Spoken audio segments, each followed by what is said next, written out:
Good evening, everyone, and welcome to another episode of Triple Threat Comics YouTube channel. I'm your host, Ian Miller. Tonight, we're joined by a new creator from me. Please welcome writing creator Nick Edwards. Nick, welcome to the show. Thanks for having me in. Happy to be here. Absolutely. So, why don't you tell us about your project?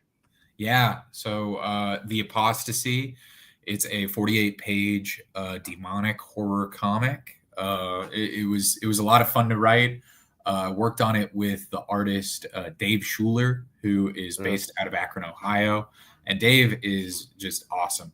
I met him at an arts festival outside of Pittsburgh back in 2022, Mhm. and I saw that he had a bunch of art at his table. He was a vendor at this festival, and all of his art was super creepy, like a lot of like gruesome creatures and Yeah.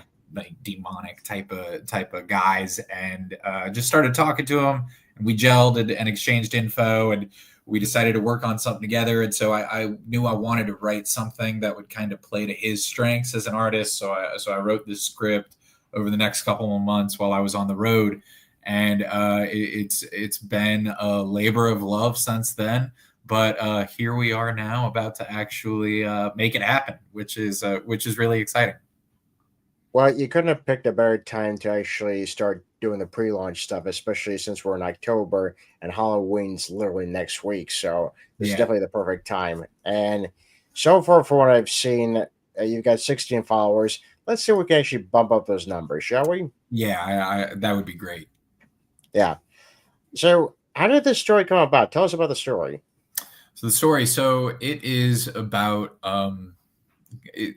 basically unionized demons working in hell, and it really focuses on this one demon named Gainsbourg, and he's a torturer in the ninth circle of hell. Oof. So he's like going to work every day, scourging the souls of the damned, and he essentially meets this one soul that he's tasked with scourging, who essentially leads him to have a change of heart, and he decides to help that person escape, and hopefully try to find a way to get her out of hell.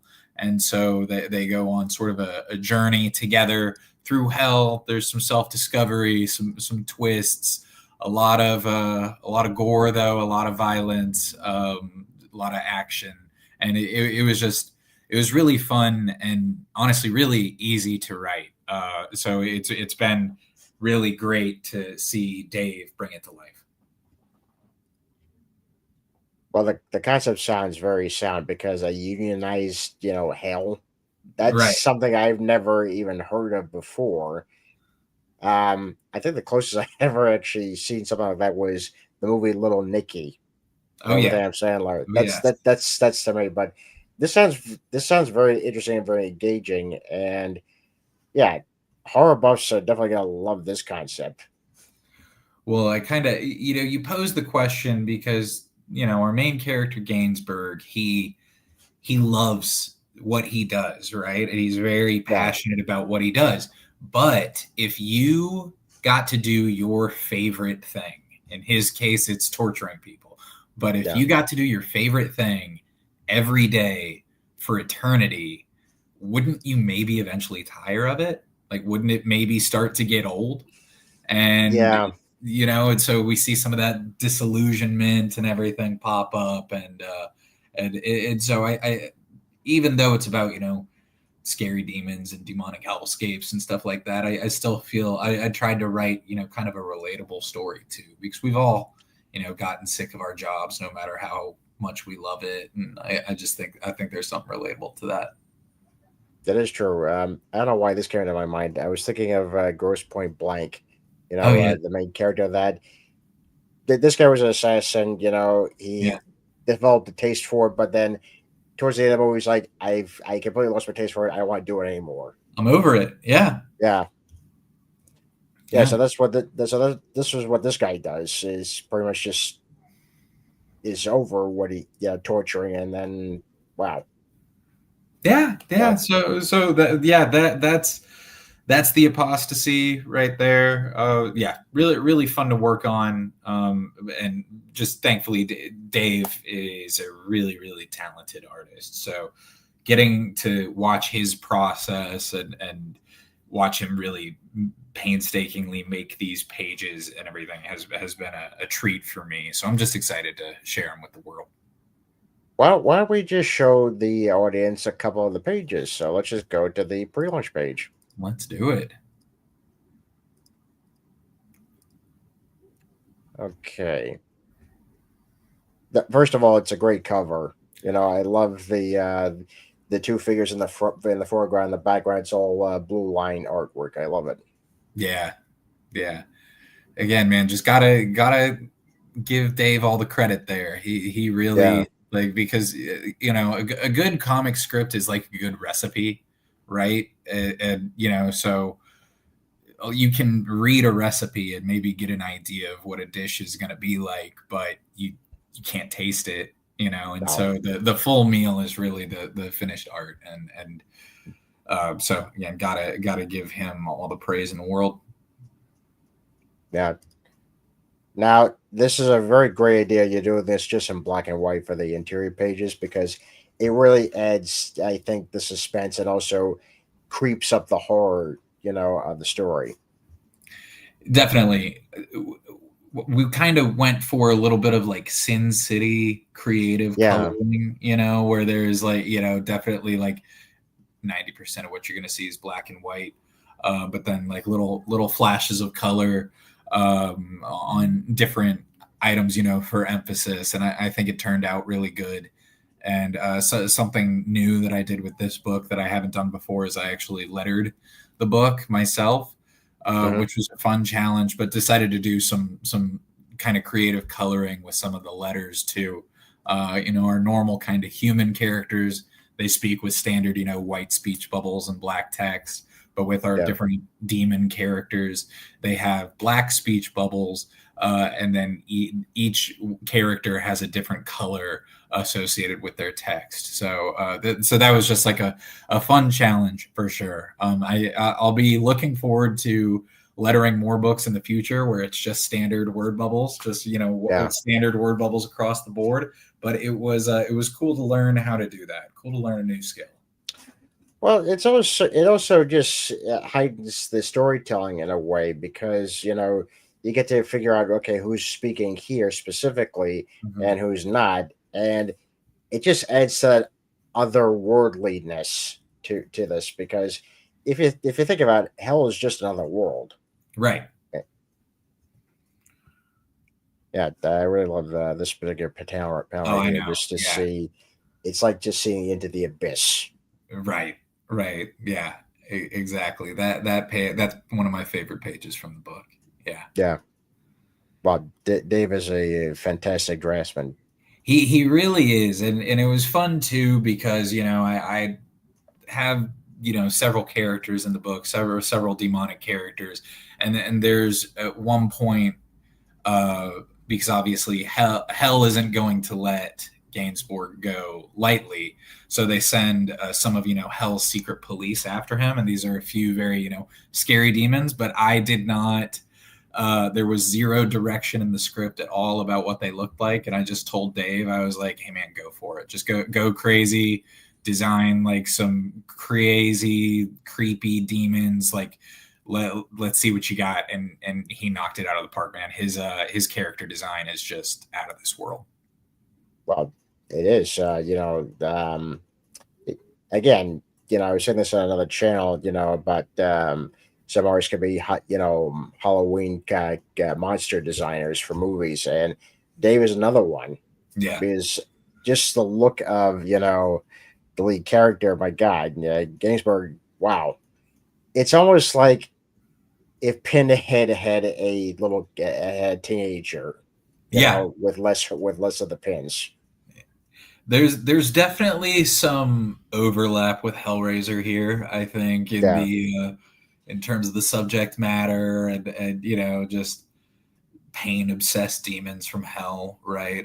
Yeah, I think the Venn diagram overlaps not insignificantly. Yeah.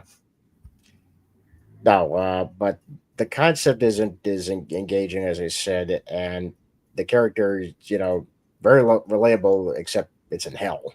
Right. But yeah, I get excited about projects like this again because you're taking a concept that's familiar, but then you're turning it into something else that's relatable. Right. And it's kind of a lone wolf and cub story too. Yeah, You've yeah, got I was your getting that feeling too. Yeah, yeah, lone wolf and cub set in hell is kind of like the quick pitch. Like if somebody is like, hey, you got 5 seconds, pitch your book. What's it about? I yeah, said that. exactly. Lone wolf and cub in hell. And yeah, you've got your old grizzled veteran who's disillusioned with the world, and then you've got sort of a young, naive character that your lone wolf is tasked with taking care of, and this is always a great dynamic. It always works. Absolutely, especially the Katie who's been just thrown into this situation, that's really out of her control, Yeah. and pretty much following this guy, because I'm guessing, you know, she has nothing else to do. She doesn't know where else to go, so she's like, okay, I'm gonna follow this guy. Right. And I mean, the idea is that Gainsbourg works in the ninth circle of hell, which is where the most wicked souls on earth end up, right? So, Mm, he's dealing with maybe like murderers or rapists or just like all around, like really awful, awful, wicked people, truly. So then what happens when he goes to work and he sees what there's like a 12-year-old girl like that he's being tasked with scourging? How did that happen? There's got to be some sort of mistake. And so that's kind of a question that you learn more about as the story progresses. And I just, had fun with kind of playing with some of those ideas. no, that again, it's a great idea to do that, especially with these type of relationships, especially in the context of the story. Yeah, thanks, Ian. Of course. Okay, so 48 pages. Mhm. Obviously, you got 16 followers, and you start in November. Yeah. I do have to ask though, is this just going to be a one shot book, or are you thinking about maybe doing a couple of issues or a series? I think Dave and we've talked about doing maybe a follow up to this, but right now I'm not I'm focused on kind of funding this one. So one Yeah, step at a time. But if people respond really well to it, I think there's definitely more story that could be told. But nothing's been officially written. Let's put it that way. okay, okay. So that again, it's just pretty much let's see how this one does, and then if there's enough followers and people like this thing, this gets fun, let's do another one. Yeah, exactly. Yeah, yeah. That's the thing, folks. Nothing really needs to be planned out in a trilogy or four stories. Right. Let, let's face it. The Back to the Future certainly wasn't planned as a trilogy. Right. And you know, shoot, George Lucas wrote each Star Wars movie back in the original trilogy days. He wrote each one of those one at a time. Yeah, And so yeah, I say come what may. And it also, I don't ever want to paint myself into a corner, right? Story yeah, wise. So it's good to advance to a degree and then see what happens from there. exactly. I do have to ask though. Just because obviously you're new to this particular audience, what made you want to become a comic creator?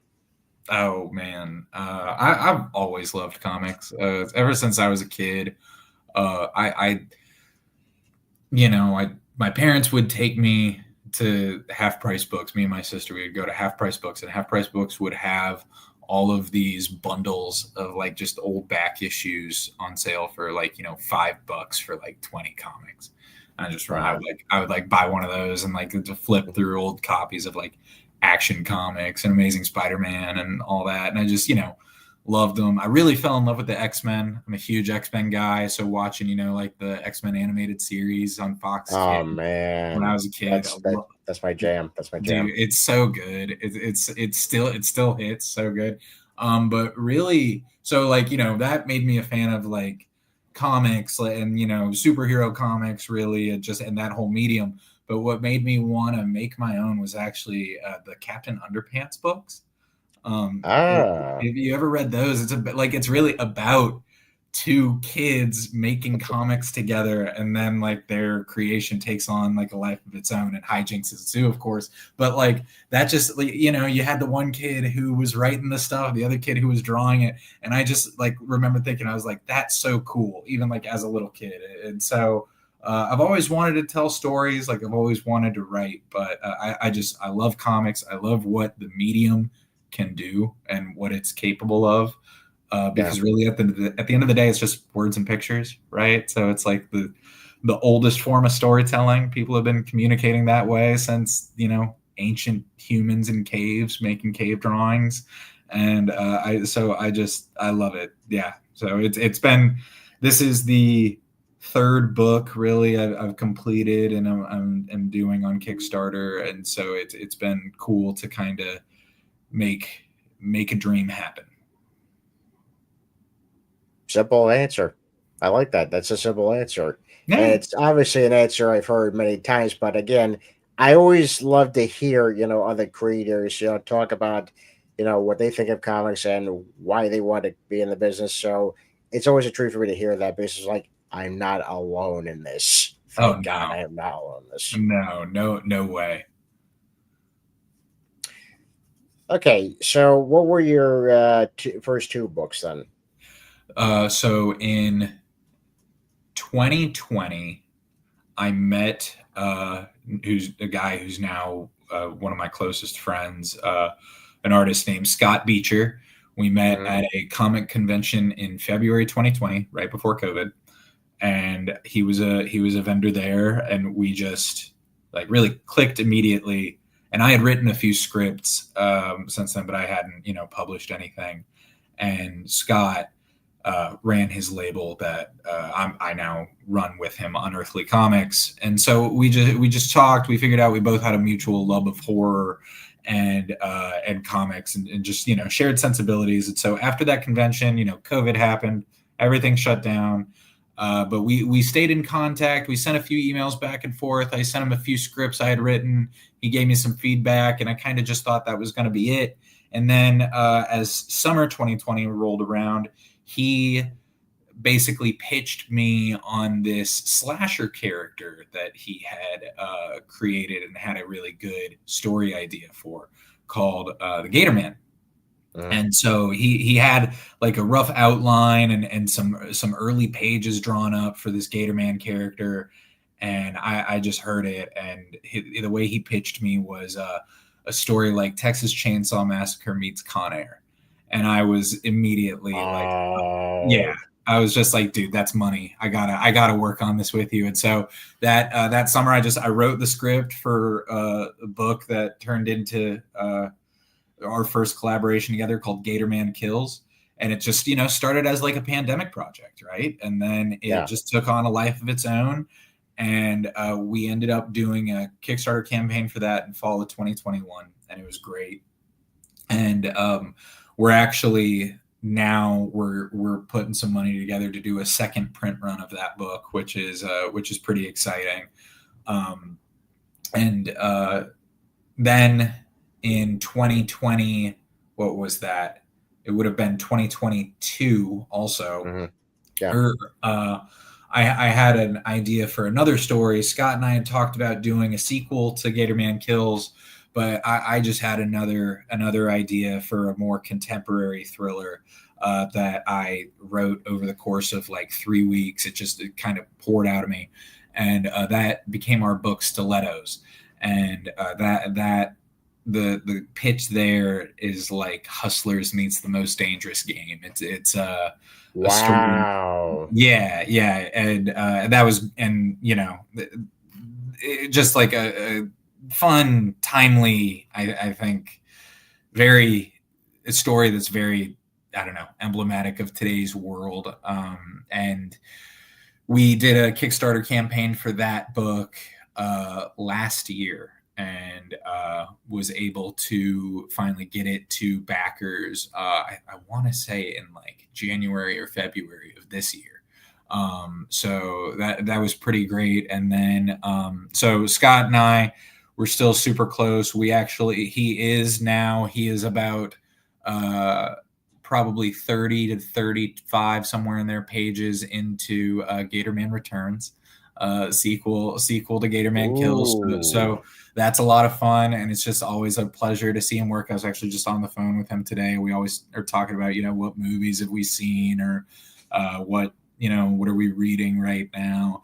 And so I love working with Scott. We run, our label together, Unearthly Comics, and so that's great. He's doing a pinup that's going to be in the back of the Apostasy as well. So I just love working with him. So that's a little bit about some of the books that I've done besides the Apostasy, and kind of what's led me to this point. Well, this is fantastic. Yeah, thanks, I remember hearing about some of these projects, but I'm glad that I hear about more in detail from you. Okay. Because Yeah. Again, these are very exciting projects, and I would definitely like to take a look at some of these books, because wow, Yeah. just the concept alone. So yeah, so I gotta find a copies. I gotta find Yeah. copies. Yeah. So both books, along with some other books that Scott had done before we met, they are all on Global Comics. If you read comics digitally, Okay. we have our publisher page on there, Unearthly Comics. So you can find both the full Stilettos graphic novel, the full Gatorman Kills graphic novel, and several other comics drawn by Scott as well. We're definitely going to put the Apostasy on there when that's ready too. But then if physical copies are more your speed, we've got unearthlycomics.com. You can order it straight from there, and we can ship it wherever. So yeah, very, very available. Okay, I gotta do some shopping. I gotta do Yeah. some shopping very soon now, because I can't miss on some of this stuff. I really can't. Oh, thanks, man. Okay, so obviously horror is very much your genre, but have you thought about doing other genres? Oh yeah, I just wrote a script. Uh, I'm always writing something, but I just wrote a sci-fi action script that I kind of stylized a pitch, sort of like Kill Bill meets RoboCop in space, basically. Oh, Yeah, like sort of like a bombastic revenge action thriller, which I would love to do with Scott or anybody at some point. So that would be mm, great. But besides that, I'm a horror geek at heart, man, and yeah. so that's I feel like kind of my lane a little bit. But I don't, when good ideas pop in my head, I don't necessarily discriminate. It's just most of those ideas happen to be a little scary. Well, that's right. Again, everyone has their niche. Everyone has their specific genre, especially when we're in comics. So Yeah. but horror definitely seems to be yours, and you seem to have great success in it. So yeah, keep going. Knocking on a little wood here, but so far it's been a fun ride, man. Well, that's good. That's good. Yeah, thanks. I really can't wait to see how you progress and how the next stories you come up with. I'm definitely gonna be following you on Kickstarter, because I'm, on Kickstarter as well. So Okay. yeah. What's yours about?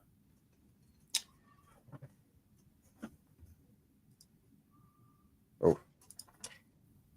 Well, mine is a sci-fi spy thriller. It's called Codename Hunter. I haven't officially launched yet, because I'm in the middle of working on issue 5 right now. Nice, 5 issues. Wow. Yeah, this is definitely gonna be a longer series. It's an ongoing series, but this is the Cool. first story arc. You said it's called And Codename Hunter. yeah, in fact, I actually had the first issue on indieplanet.com, Okay. which I can pull up right now. Yeah, this is it. Codename Hunter. That's cool. You write and draw. Yeah, and color. Awesome, man. One man band. That's awesome. Good for you. Yeah. Except for the last two issues, I'm gonna get someone else to ink them. A very good friend of mine, Enrique Lopez. He's already inking issue 4 right now, which is great. So once I hit in issue 5, then everything's gonna be good. Dude, awesome. Yeah, that looks great. Yeah. Gonna check that out for sure. You said you're doing a campaign for number 5 soon-ish? Actually, I'm gonna do it for all 5 issues. Oh, okay. See, that's what I like. You sold me there. I like getting to jump in on a full story. So that's Yeah. great. Well, yeah, because I think people would like to see a full, completed story, and they ought to keep coming back, for per issue. So Right. yeah, Right. yeah. So hopefully, it's gonna be done, like next month, and maybe in January of next year we can start launching because nobody's Okay. gonna be buying in December. Okay. Right. Exactly. Yeah. Yeah. Great. Okay. Well, I will. Yeah. I'll be on the lookout for that for sure. Oh, please do, because I don't. You can't miss it because I don't think people would want to miss something like this because, again, I'm taking a genre that's obviously been very well played up, but I'm also merging it with another genre in science fiction. Yeah, so it's exciting. Yeah. I love it, man. All right. Okay, folks. The link is down below. You can check that out. And I wouldn't miss this project for the world, and none of you guys should miss it either because it sounds interesting, and especially you horror buffs out there. I know you guys are watching now, You so know, you're gonna want to watch this. Yeah, tis the season, right? It's spooky season. exactly, Yeah. exactly. Yeah, no, but this is very exciting. I'm very pleased for you. Well, thanks a lot, Ian. I appreciate it, and I appreciate you having me on. Well, of course, of course. Again, I like being new creators to me, new to me, obviously, Yeah. and making new friends along the way. Oh yeah. And I'm gonna do my best to promote this once it launches officially. So you're gonna be seeing posts about it, and I'll tag you obviously in there, and Thanks a lot, make man. sure the numbers of followers and backers skyrocket. That's the dream, right? Exactly. It's the only way to live, man. It's the only way to live. That's right. Okay, so before we do go, do you have any conventions coming up at some point? Are you doing the convention scene? Oh man, yeah, no, we've Scott and I have done several cons together. We've done several over the past few summers. Right now, we're looking at a couple. We don't have any necessarily booked, but we are looking at a couple in 2026 and beyond. We've done for the past 2 years. We've done. I live in New York City, Mm, and Scott's down in Texas. But for the past 2 years, we've done Houston Comic Palooza. That's been a great show for us. So I would very much like to do that one again this year or next year, I guess. yeah. And we've got a few others on the radar. I know Texoma Comic Con is coming up in Southern Oklahoma, so that's one that we're talking about doing. We had a really good time this past year at Bell County Comic Con in Mm, near Temple, Texas, more like Central Texas. So that was okay. really great.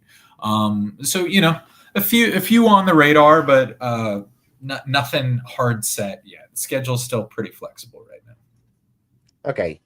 Uh, one last thing before we do end. When the Kickstarter is launched, I'm pretty sure there's going to be some rewards in there, right? Oh yeah, yeah. Okay. So Dave designed using some of his art. He actually translated some of his panels into full color. He made a bookmark and a set of 4 stickers as like a little add-on. So that's great. But something that we actually announced literally today on the Unearthly Comics Instagram, and it should be on this Mm, page now. If you kind of can scroll maybe down to the bottom of the okay. page, we've actually got a really exciting. Oh no, I guess not. Okay, we've got a really exciting variant cover for the book by the artist Sean Koss. Okay. I need to clearly update this page to include the variant cover, the pre-launch page. But you can see Sean's cover for the book on the Unearthly Comics Instagram. It's at Unearthly Comics, shocker. But it looks awesome, man. Sean Cost, this guy is the real deal, and Dave happened to know him, and he very kindly and graciously did a cover for the Apostasy, and it looks so cool. So very excited about that as well. So we're going to be offering, a little cheaper tier for just a digital only version that people can, redeem and read on Global Comics for free. Not for free, but they would get an access code if they back that tier. Then we've got, our standard cover A by Dave. We're going to have the variant cover by Sean Koss. We've got the stickers and bookmark as an add-on, and then we're also offering a retailer bundle, which is just 5 copies of the cover A for the price of 3. So, a little incentive there if any stores want to participate as well. But that's the full menu. All right, can't wait to see it. Yeah, I'm pretty sure they can't wait to see it either. Yeah. Here's hoping. Yeah. Well, like I would. Nick, I can't thank you enough for coming on the show to introduce this to us. It's exciting. And, feel free to come back anytime you like. Oh, hey, thanks a lot, Ian. I will definitely take you up on that offer. You've been great to talk to. Of course. Again, like to make new friends through this show. Definitely. Well, folks, I think that's going to be it for us tonight. I know Nick has something else to do after this. So going to make sure that he gets there on time. Appreciate that. Yeah. Of course. Well, I'm Ian Miller, and this has been Triple Threat Comics YouTube channel. Have a good night, folks.